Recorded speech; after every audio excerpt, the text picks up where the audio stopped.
Hi, so my name is Christina Fargala. My book talk is on Gossamer by Lois Lowry. And Lois Lowry is a really famous adolescent literature author. She's written really famous books like The Giver, which a lot of us have read or know of. So Gossamer really is about dreams, and it's about spirits and how spirits affect our lives and specifically affect the life of one boy. His name is Toby, and he's adopted from an adoption center, and he's brought into a home with an older lady, and she basically just takes care of him.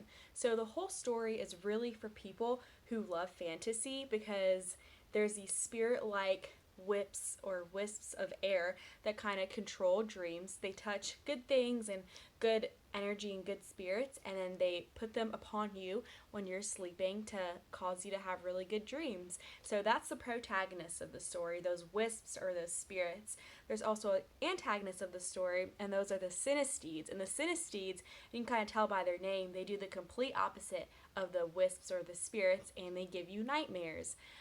So basically, this story is about Toby and how he has his past traumas from the adoption center and the adoption process, and how that kind of affects his dreams. And the whole story really surrounds him and the synesthetes, the battle between the synesthetes and the battle between the spirits, and how they kind of fight to allow him to have good dreams and allow him to have bad dreams.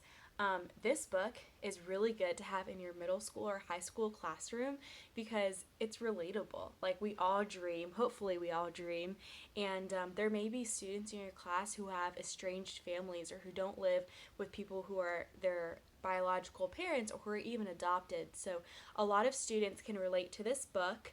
So that's why it'd be really nice to have it in your classroom one day. So I definitely would recommend it to students, to adolescents, and I also would recommend it to people outside of the adolescent literature world, like adults, because we all dream. And this book, when I was reading it, really got me thinking of how do my past traumas and how do the experiences that I've experienced in the past affect my actions and my dreams today, because we can't necessarily control our dreams.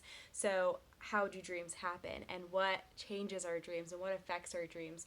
So this book isn't necessarily like a dystopian world, because there are humans, and there are humans who act like humans and who function like humans, but there are also little wisps and whimsical things that affect our dreams and that cause certain things to happen in our dreams. So this book, I would say, is a fantasy novel, and if you're into the fantasy world, this book is definitely for you. Similar text to this are or is The Giver.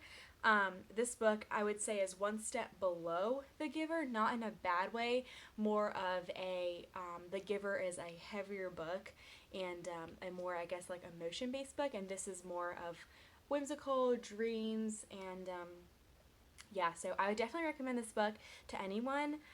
If you dream, I would recommend this book to you.